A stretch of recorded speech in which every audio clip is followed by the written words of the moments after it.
Esta es la situación clínica contraria al síndrome de Cushing. En esta insuficiencia suprarrenal generalmente hay una disminución de los niveles circulantes tanto de andrógenos y cortisol. Y si la causa es primaria, también va a haber una disminución de aldosterona, mientras que si la causa es secundaria, solo hay una disminución de andrógenos y cortisol.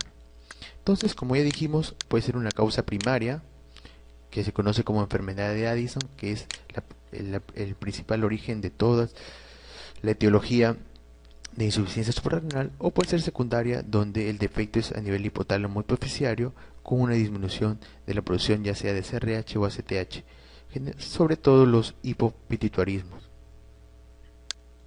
Dentro de las causas primarias, lo que origina esta causa primaria, sobre todo en países como en el Perú, donde la prevalencia de tuberculosis es alta, es la principal causa. La principal causa de insuficiencia suprarrenal primaria o enfermedad de Addison en el Perú es tuberculosis. En el mundo antiguamente era la tuberculosis, ahora la principal causa es las de origen autoinmune, ya que la tuberculosis en muchos países ya ha sido controlada, pero como en el Perú la tuberculosis todavía sigue siendo muy prevalente, sigue siendo la principal causa de enfermedad de Addison. La otra causa, como dije, es la autoinmune, que es la principal forma de origen de insuficiencia suprarrenal primaria en el mundo, que se puede relacionar con otras causas autoinmunes, lo que se conoce como el síndrome poliglandular autoinmune.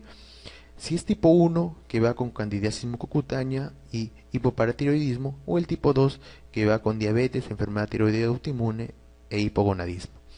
Y otras causas, ya sea sobre todo infecciosas, por destrucción de la glándula suprarrenal en el contexto de una sepsis meningocócica, que es el síndrome de Waterhouse-Friedrich, pacientes en terapia anticoagulante o pacientes con VIH, donde puede haber una destrucción de la glándula suprarrenal, sobre todo por citomegalovirus, pero también puede ser por criptococo o por un sarcoma de Kaposi.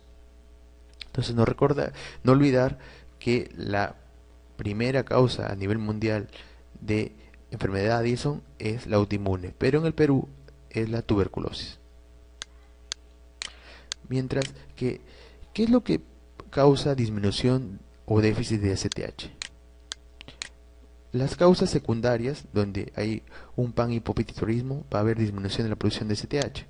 ¿Y qué es lo característico de las patologías de origen secundario?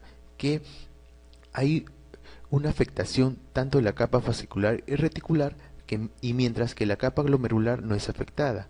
¿Y esto porque la ACTH estimula la liberación tanto de cortisol y de andrógenos que se encuentran en esta capa fascículo reticular, pero la aldosterona que se libera en la capa glomerular es gobernada principalmente por el sistema renina-angiotensina, no por la ACTH, por ende no se afecta la capa glomerular. Por eso que en estos pacientes donde el origen es secundario, no hay trastornos hidroelectrolíticos, principalmente la hipercalemia y la acidosis metabólica. Y otra causa del déficit de ACTH es la supresión del eje por una administración crónica de glucocorticoides que por una retroalimentación negativa van a disminuir los niveles de ACTH. Las manifestaciones clínicas. El paciente se queja de astenia, anorexia, disminución del vello axilar y púbico, sobre todo en mujeres por la disminución de andrógenos, dolor abdominal, debilidad muscular, hipotensión, menores dosis de insulina en pacientes diabéticos, síndrome constitucional, principalmente pérdida de peso, vómitos y náuseas. Como ven, para recordar, todas las manifestaciones se encuentran dentro de la palabra Addison. ¿Cómo llegaría un paciente? Un paciente que va a la consulta y se queja de astenia, anorexia, pérdida de peso, además refiere debilidad muscular, presenta náuseas y vómitos y dolor abdominal. Si vamos al examen físico vamos a encontrar una disminución de vello axilar, sobre todo en mujeres, y podemos encontrar hipotensión arterial. Pero los pacientes que tienen origen primario de esta insuficiencia suprarrenal, es decir, los pacientes con enfermedad de Addison, tienen una característica que los diferencia de los de causa secundaria, y es que al disminuir el cortisol va a haber una estimulación de la CRH. Esta CRH va a estimular la producción de la propia melanocortina, que a su vez va a aumentar los niveles de CTH, pero adicionalmente esta propia melanocortina va a producir también el aumento de la hormona melanocito estimulante, lo que va a manifestarse con una hiperpigmentación, sobre todo a nivel de la región de los circulante a los labios, los pliegues, las zonas de presión. Y esta característica de hiperpigmentación es propia solo de la causa primaria, no de la causa secundaria, ya que en la causa secundaria no hay estimulación de la CRH. Entonces hay dos cosas que diferencian la causa primaria. Uno es que hay hiperpigmentación y lo otro es que en la causa primaria hay disminución de la aldosterona, por ende hay hiperpotasemia y acidosis metabólica, lo que no se presenta en la causa secundaria. El cortisol, al estar disminuido, ¿qué va a producir? Hipoglicemia, ya que el efecto del cortisol a nivel de los carbohidratos era aumentar los niveles de glucosa. Si van a estar disminuidos, el paciente va a manifestar hipoglicemia. También en la causa primaria hay una disminución de la aldosterona, por ende hay una menor absorción de sodio a nivel de tubo contorneado distal, hay una menor eliminación de potasio y de hidrogeniones, lo que se manifiesta como hipercalemia y acidosis metabólica. Esto, como ya dijimos, no se presenta en pacientes con hipertiroidismo de causa secundaria, ya que en ellos la aldosterona se encuentra en rangos normales. Y otras manifestaciones en sangre como anemia normocítica, linfocitosis, eosinofilia. Entonces recordar que los pacientes de causa primaria y secundaria van con hipoglicemia y hiponatremia, mientras que los pacientes de causa primaria,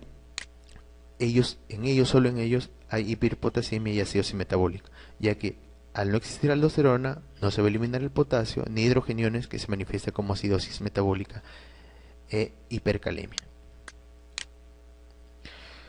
Una forma de recordar el momento que tengo un examen, generalmente te dicen es un paciente delgado, asténico, con pérdida de peso por algo delgado, y uno dice, si es un paciente delgado, generalmente va a ser un paciente desnutrido, que ha bajado de peso, entonces lo más probable es que es hipoglicémico. Si es delgado, lo más probable es que no tenga presión arterial, sino hipotensión. Si hay hipotensión, hay una disminución en la absorción de sodio disminuido. Y si el sodio está disminuido, con el potasio pasa lo contrario, va a estar aumentado.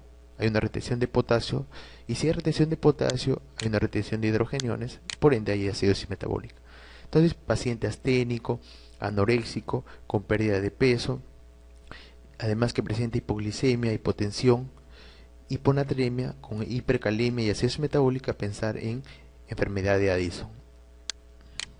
Para el diagnóstico, la causa primaria va con cortisol disminuido y adicionalmente con aldosterona disminuida, porque se destruye totalmente la corteza. El cortisol, al estar disminuido, va a estimular a la hipófisis para que produzca más ACTH y al hipotálamo para que produzca más ACRH. Mientras que en el origen secundario todo se centra en la disminución en la producción de ACTH, que se va a manifestar con una disminución de cortisol. Por ende, en pacientes en insuficiencia suprarrenal de origen primario, va con cortisol disminuido, aldosterona disminuida y ACTH aumentada, mientras que en pacientes con insuficiencia suprarrenal de origen secundario va con cortisol disminuido, aldosterona está normal y la ACTH está disminuida. ¿Cómo hacemos el diagnóstico de insuficiencia suprarrenal? Primero hay que hacer dosaje de cortisol y puede haber tres formas de presentación: menor de 5 microgramos por decilitro, que se encuentra entre 5 y 18, y mayor de 18. Si es menor de 5, hacemos el diagnóstico de insuficiencia suprarrenal. Si es mayor de 18, descartamos la insuficiencia suprarrenal. Y si se encuentra entre 5 y 18, hacemos el test de estimulación con ACTH, 250 microgramos de ACTH, y luego se dosa el cortisol 30 a 60 minutos después, y puede haber dos formas: el cortisol menor de 18 o cortisol mayor de 18. Si el cortisol es menor de 18, entonces estamos ante una insuficiencia suprarrenal. Si el cortisol es mayor de 18, entonces descartamos la insuficiencia suprarrenal. Entonces, si el rango de cortisol basal está entre 5 y 18, hacer el test de la ACTH.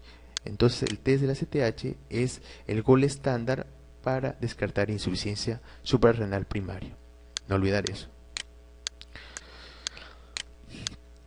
Las diferencias entre insuficiencia suprarrenal primaria y secundaria.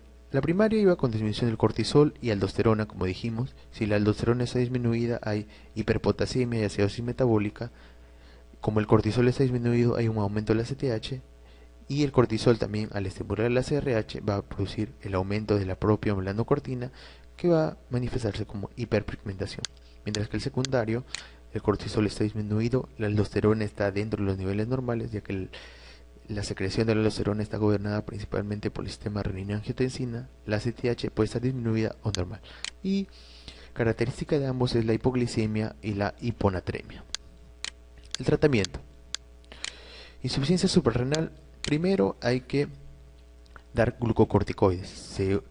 De elección es la hidrocortisona para poder administrar. Esta hidrocortisona se da principalmente por vía oral.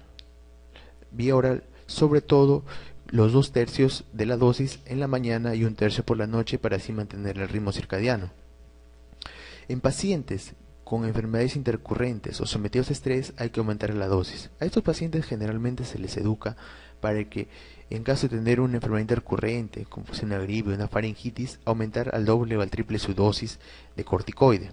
Y en caso de que el paciente vaya a ser sometido a una intervención quirúrgica, se puede aumentar hasta 10 incluso los niveles de corticoide. Pero ¿qué pasa si el paciente tiene intolerancia oral? En estos casos, la indicación es hospitalizar al paciente y administrar los corticoides por vía parenteral. ¿Qué efectos secundarios pueden tener esos pacientes? Gastritis, irritabilidad, y pueden ir al extremo de tener incluso diabetes e hipertensión. Recordar que la hidrocortisona a dosis altas tiene efecto minerocorticoide. Y los minerocorticoides, sobre todo en pacientes con insuficiencia suprarrenal primaria, donde hay disminución también de la aldosterona, cuyo control de dosis se hace mediante el dosaje de renina plasmática, y efectos secundarios, la hipopotasemia, edema, insuficiencia cardíaca. Recordar que los pacientes con insuficiencia suprarrenal secundaria no hay que administrar fludrocortisona, ya que ahí la aldosterona se encuentra dentro de los rangos normales. La crisis suprarrenal, que es el extremo. Las causas, la principal causa es la suspensión brusca de tratamiento de corticoide crónico. Otra causa es un paciente con insuficiencia suprarrenal que es sometido a estrés severo, y cirugía, enfermedades, o por destrucción súbita de las suprarrenales. ¿Cómo se va a manifestar esto? Paciente refiere fiebre elevada, deshidratación severa, náuseas, vómitos, dolor abdominal e hipotensión. ¿Y cuál es el tratamiento? Hidrocortisona en bolos, y para la hidratación, reposición de agua y sodio. Entonces, no olvidar fiebre, deshidratación severa, hipotensión, pensar en crisis suprarrenal. Algunas preguntas. Se produce enfermedad de Addison por la destrucción anatómica de la glándula en metopirona, la metirapona. Esta generalmente inhibe a los glucocorticoides, no produce destrucción de la glándula. La hiperplasia suprarrenal congénita. Acá hay un defecto de la 21-hidroxilasa, pero esto es sobre todo en niños. No hay destrucción de la glándula, es un efecto más enzimático. Anticuerpos bloqueantes de la ACTH. También no se produce una destrucción de la glándula tiroidea. Enfermedad tuberculosa. Dijimos que la principal causa de enfermedad de Addison era la enfermedad tuberculosa en el Perú. Y la administración de esteroides, si bien puede producir insuficiencia suprarrenal por supresión crónica del eje, no hay destrucción de la glándula suprarrenal. La única causa de destrucción suprarrenal es la enfermedad tuberculosa, que es la principal causa de enfermedad de Addison en el Perú. Y en el mundo la principal causa es autoinmune. En la enfermedad de Addison, ¿cuál de los siguientes hallazgos no es característico? Entonces, se trata de una enfermedad de insuficiencia suprarrenal primaria. Dijimos que en la insuficiencia suprarrenal primaria lo que había era característico y diferenciaba de la secundaria. Uno era la hiperpigmentación por estimulación de la CRH y aumento de la propia melanocortina. Entonces, si hay hiperpigmentación. En la enfermedad de Addison había una disminución del cortisol, de los andrógenos y la aldosterona. Si no hay aldosterona, ¿qué iba a haber? Va a haber una retención de potasio y una retención de hidrogeniones. Por eso la enfermedad de Addison iba con hipercalemia y acidosis metabólica. Entonces, esta clave no es. Vamos a ver las otras claves. Hipotensión arterial. La hipotensión arterial es una característica común tanto de origen primario y secundario. Cualquier de los orígenes va con hipotensión. La hipoglicemia también es una manifestación común para el primario y secundario. El vitiligo generalmente es una enfermedad asociada, mas no es una manifestación de la enfermedad de Addison. Entonces acá la respuesta es la hipocalemia. La enfermedad de Addison va con hipercalemia y con acidosis metabólica. Varón de 25 años con enfermedad de Addison en tratamiento sustitutivo. Presenta una gastroenteritis con intolerancia gástrica y fiebre alta. ¿Qué actitud tomar? Reducir la dosis hasta mejoría y administrar los glucocorticoides por vía oral. Para empezar, nunca se reduce los glucocorticoides cuando hay un estrés asociado. Se debe aumentar la dosis al doble o al triple y de preferencia por vía oral. Pero este paciente tiene intolerancia gástrica, intolerancia oral, entonces no se va a dar los glucocorticoides por vía oral y menos se va a disminuir. Esta alternativa entonces la descartamos. Administrar la dosis y administrar los glucocorticoides por vía oral. Está bien, sí se debe aumentar la dosis al doble, al triple, pero como el paciente tiene intolerancia oral, ¿cómo le vamos a dar glucocorticoides por vía oral? Es ilógico. Seguir con la dosis habitual por vía intramuscular. Generalmente lo que uno refiere es aumentar la dosis, ya que el paciente va a estar sometido a estrés, entonces va a necesitar niveles mayores de cortisol. Otro, reposo, entonces por eso esta alternativa 3 está mal también. Reposo gástrico y reiniciar el tratamiento cuando mejore la tolerancia gástrica. No se debe suspender por ningún motivo la administración de corticoides, porque podemos llevar al paciente a la crisis suprarrenal.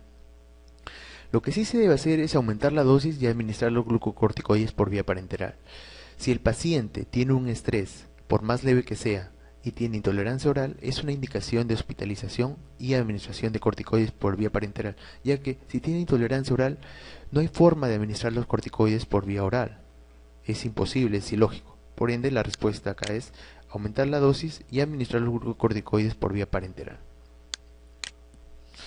Varón de 22 años con antecedentes de tuberculosis que llega a la emergencia por fiebre elevada, deshidratación, vómitos e hipotensión. Al examen presenta shock, hiperpigmentación en labios y pliegues cutáneos, electrolitos séricos, hiponatremia. ¿Cuál es su presunción diagnóstica? Si nos dicen el antecedente de tuberculosis, entonces ya tenemos que pensar en una insuficiencia suprarrenal, más el paciente presenta fiebre, manifestaciones gastrointestinales, náuseas, vómitos, una deshidratación severa que la manda al shock, y además presenta hiperpigmentación. Entonces se trata de una insuficiencia suprarrenal de origen primario, y como el paciente tiene el antecedente de tuberculosis, lo más probable es que la causa sea una tuberculosis a nivel de la glándula suprarrenal que está produciendo destrucción de la corteza y la médula. Por ende, acá el primer diagnóstico es que el paciente tiene insuficiencia suprarrenal. Eso, y la causa de esa insuficiencia suprarrenal es la tuberculosis. Pero la sintomatología de fiebre, shock, hipotensión nos hace pensar en una crisis suprarrenal. Por ende, la respuesta es crisis suprarrenal y el tratamiento, que es hidrocortisona endovenosa en bolos, más hidratación y reposición de sodio. La enfermedad de Addison, insuficiencia adrenal primaria, está asociada con producción incrementada de la hormona adrenocorticotrópica, ACTH.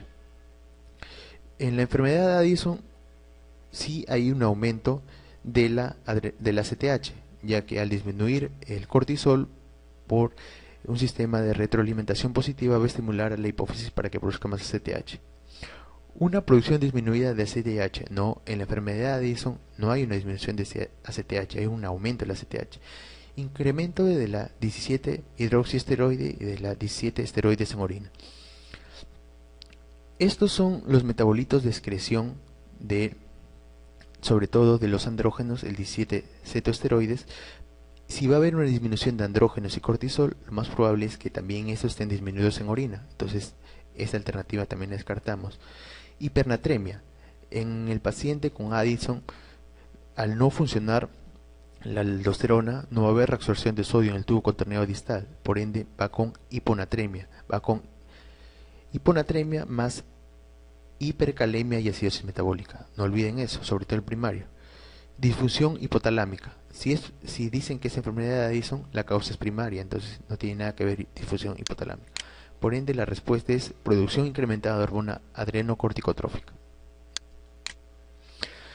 La otra patología es el feocromocitoma, que afecta principalmente la médula suprarrenal con un aumento en la producción de catecolaminas, adrenalina y noradrenalina, ya sea por la glándula suprarrenal o por los ganglios simpáticos, ya que como ustedes recordarán, la glándula suprarrenal forma parte de las células cromofines del sistema nervioso simpático. Entonces el feocromocitoma generalmente se presenta entre los 50 y 60 años de edad. Si se presenta en adultos es más frecuente en mujeres, si se presenta en niños es más frecuente en varones, y la regla es de los 10. Generalmente el 10% son extraadrenales. De estos 10%, 7 son intraabdominales, 1% es vesical y un 2% se encuentra entre el tórax y el cuello. El 10% aparece en la infancia, entonces es más común en los adultos. Cuarta, quinta década de la vida. El 10% se relaciona con formas familiares, feocromocitoma familiar o MEN2. El otro 10% son bilaterales y tan solo un 10% va a la malignidad. Entonces no es muy común que estos feocromocitomas vayan a malignidad y sobre todo aparecen en edades adultas y la mayor cantidad de feocromocitomas son en la glándula suprarrenal. El feocromocitoma general produce adrenalina y noradrenalina, pero en situaciones especiales como el feocromocitoma extraadrenal se produce más cantidad de noradrenalina que adrenalina, y el asociado al MEN tipo 2 se produce más adrenalina, y en los casos de malignidad se produce más adrenalina y el ácido homovalínico. Entonces recordar, extraadrenales, noradrenalina, asociado al MEN tipo 2, adrenalina, y la malignidad, el ácido homovalínico y adrenalina. Las manifestaciones clínicas, la regla de las 5 H's. La principal manifestación que se encuentra en el 60% de pacientes es la hipertensión arterial, como crisis paroxísticas de hipertensión arterial, hiperhidrosis por el exceso de catecolaminas, va a haber síntomas adrenérgicos, va a haber una sudoración excesiva, hipermetabolismo, ya que las catecolaminas son hormonas contrarreguladoras, van a aumentar el metabolismo, va a haber hiperglicemia, ya que las catecolaminas van a inhibir la producción de insulina y van a aumentar la neoglucogénesis y van a disminuir la captación de glucosa por el tejido periférico, produciendo hiperglicemia y también cefalea, que en inglés headache. Entonces no olvidar, principal manifestación, hipertensión, como síntomas adrenérgicos, sudoración excesiva, hiperglicemia. También se asocia a dolor abdominal, náuseas, vómitos, taquicardias y palpitaciones. ¿Cómo se manifiestan los paroxismos o crisis? Son generalmente hipertensiones que aparecen de un momento a otro asociados a cefalea y a sudoración excesiva. Entonces, paciente que manifiesta dolor abdominal, náuseas, vómitos, sudoración excesiva, taquicardias, palpitaciones, dolor de cabeza, y que al medir la presión arterial encontramos hipertensión, hay que pensar en un feocromocitoma. Para el diagnóstico, generalmente el dosaje de catecolaminas en orina 24 horas, puede ser catecolaminas libres, metanefrinas, sobre todo el ácido vanilmandélico. El aumento de ácido vanilmandélico nos hace pensar en feocromocitoma. Si esto sale positivo, tenemos que ir a imágenes, sobre todo tomografía o resonancia abdominal, para ver dónde se encuentra este feocromocitoma. Si la imagen es positiva, diagnóstico de feocromocitoma en la glándula suprarrenal generalmente. Si es negativo, tenemos que ir a la gammagrafía con MIBG, que es el metayodo benilguanidina, que es sobre todo captado en casos de feocromocitoma extradenal. Si sale positivo, diagnóstico de feocromocitoma, pero en los casos donde haya o sale negativo, no haya captación gamagráfica, recurriremos a la arteriografía abdominal, que si sale positivo es el feocromocitoma, y si sale negativo ya descartaremos el feocromocitoma. Entonces, y otra cosa que hay que recordar es que en estos pacientes no se debe hacer biopsia, no hay que hacer punción o aspiración con aguja fina, el PAF. El tratamiento de elección es la cirugía, la suprarrenectomía total, y el tratamiento preoperatorio, primero hay que hacer un bloqueo alfa adrenérgico con la fenoxibenzamina 10 a 15 a 21 días antes de la cirugía. En caso de que aparezca una crisis hipertensiva, de elección es la fentolamina, y una vez que se ha conseguido el bloqueo alfa, vamos a hacer el bloqueo beta para así disminuir las taquicardias, sobre todo con propanolol. No hacer el bloqueo beta sin que se haya producido el bloqueo alfa, ya que el bloqueo beta va a producir vasoconstricción y va a empeorar la hipertensión que afecta a estos pacientes. Varón de 28 años, presenta episodio de cefalea, diaforesis, palpitaciones, desde hace aproximadamente 6 meses, niega uso de drogas e historia familiar de hipertensión arterial. Al examen físico, presión arterial de 180 sobre 150, el resto del examen semiológicamente normal. ¿Cuál es la percepción diagnóstica? Es un paciente joven, que además presenta hipertensión y cefalea y sudoración excesiva con palpitaciones. Eso nos hace el diagnóstico directo de feocromocitoma. La enfermedad de Cushing, si bien puede ir con hipertensión, esta manifestación de diaforesis excesiva, cefaleas y esta presión arterial tan alta no es característica de la enfermedad de Cushing. Las crisis tireotoxicósticas tampoco no producen estas manifestaciones, y la hiperplasia glandular suprarrenal bilateral como causa de enfermedad de Cushing, sobre todo suprarrenal, tampoco va con esas características, más va con características de virilización, ya sea clitromegalia o alopecia. Entonces, acá, paciente joven, hipertenso, que presenta cefalea, sudoración excesiva y palpitaciones, lo primero que tenemos que pensar es en feocromocitoma.